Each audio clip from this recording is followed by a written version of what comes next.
So if peers can contribute to that process, it would speed it up considerably. So that's one of the things that I've pushed, so that it's more not only more transparent, but it also gives you better quality patents, more vetted and so on. Another thing that was in 2007 we had the Inventors Forum, where it was particularly looking at small and medium size enterprises and what we can do to help them.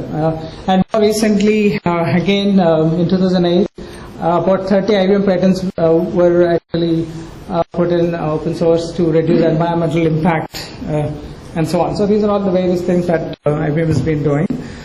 And in India also we won many awards. This is actually one particular award that we got from the President a couple of years ago for innovation in the area of disabilities, accessibility. So since we don't have a lot of time, I just want to talk about a couple of things. So how do we manage innovation, right? So one thing that we have to do is combine both internal and external ideas. That's certainly one thing that IBM research does.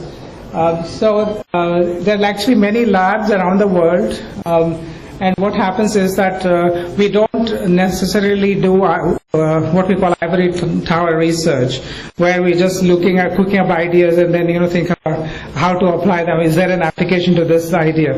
It's actually going to be a combination of that kind of work, as well as ideas that are coming from the product divisions, as well as ideas that come from the external world. So it's actually three different sources.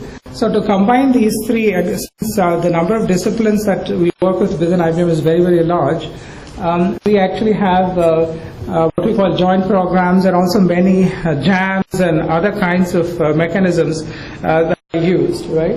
So if you look at the overall research cycle, there is something called the Global Technology Outlook, which we produce every year, which serves as input to our strategy, and then that goes into our plan, and then that goes into execution. And then, of course, we measure how well we did, and this is kind of the cycle that goes around. So how do we bring in external ideas, right? That's what we are talking about in open innovation. So the Global Innovation Outlook is, again, one mechanism that IBM uses. Here we invite people from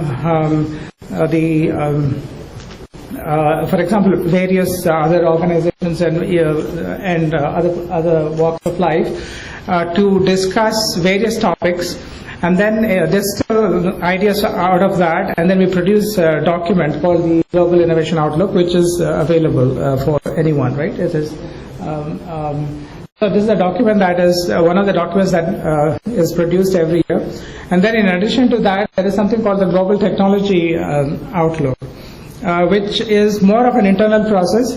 So what it does is, it is like you can think of it as an innovation jam, where people, mostly from research, they think about where the technologies are heading, what are the trends, what kinds of things may become important in the future, etc. Of course, we get a lot of input from what is happening out in the outside world, right? It's not just something that we do in the vacuum. So this is the Global Technology Outlook, again, is a document which there is an external version of it which can be shared with other people. So some of the ideas that came out of the Technology Outlook last year, I don't know if you can read this very well because I think it's very bright on this side. But you may have seen a lot of ads from IBM on Smarter Planet, let's build a smarter planet, things like that. So that's actually one of the ideas that came out of the GTO. So what we're talking about here is looking at very, very large systems, very complex systems, like power systems or traffic systems or things like that. So how do we put in various kinds of sensors? How do we collect the data, huge amounts of data? How do we analyze all this data in real time to produce results, and how do you control these very complex systems? So in the case of power systems, for example, how do we predict blackouts in advance, and how do you prevent them, and so on. So that's one of the ideas. And similarly, some of the other ideas you can see here: convergence of IT, wireless. As you know, everybody started to use wireless, and there's going to be an explosion of wireless traffic, because especially people start to use the internet on their mobile phones and things like that. You can imagine people downloading things. how do you manage the huge volumes of data, right, that is going to be produced? So these are some of the problems that come out of the technology outlook. Actually, this tells you how the global technology outlook came up with different topics in various years and how they merged and produced different topics and so on. Let me just skip here. One of the other things that we do is, based on the Innovation Jam and various other things, we actually identify what we call grand challenges, which are very, very hard problems to solve, and also what we call big bets, which are more immediate term problems which have a lot of business value, right? So one example of a grand challenge, which was identified a few years ago, was what we called the deep QA. And of course, externally it is known as the Watson project. This is the project that beat the human experts in the game of Jeopardy. You may have seen that, right, in the newspapers. So it was a game that the machine played, and to be able to do that, it was identified as a grand challenge 5 years ago, and people worked on it. So that's just one example, and to be able to do that, we have to bring in actually experts from many, many disciplines.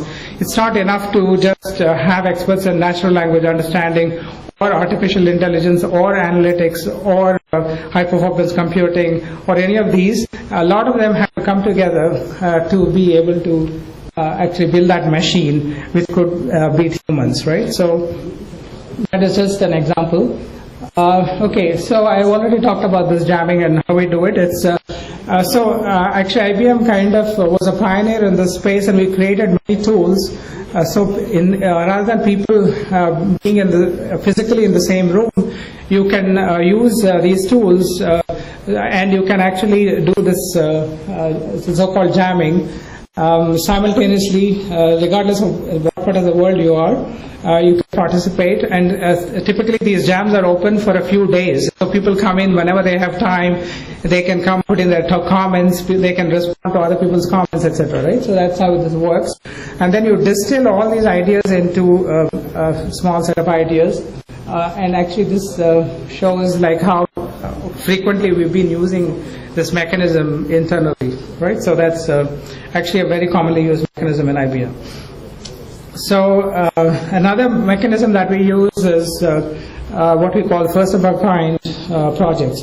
So these are projects that we do with, let's say, another organization, maybe another company, an external organization, and we build one of a kind solutions. So solutions that are not available in the market. So this is research typically is not an external facing organization. We actually only talk to other parts of IBM. We are typically actually an internal organization, but sometimes we also work directly with customers, and this is one example of doing that. And the reason we do that is because we want to bring in ideas from outside directly rather than through the other parts of IBM, because typically the way we get ideas, the way research gets ideas is through one of our product divisions or through one of our services divisions, but that is kind of an indirect route. So how do we reach out directly to the external world? So this is one mechanism. And also sometimes we are part of some consulting teams. When our consulting division is talking to a customer, a client, we become part of that to learn more about the pain points and so on. So that's kind of a quick overview. Of course, we have several awards, and things like that for people that invent. Just to close, I just want to point out that one area where innovation, a lot more innovation is waiting to happen is the area of services.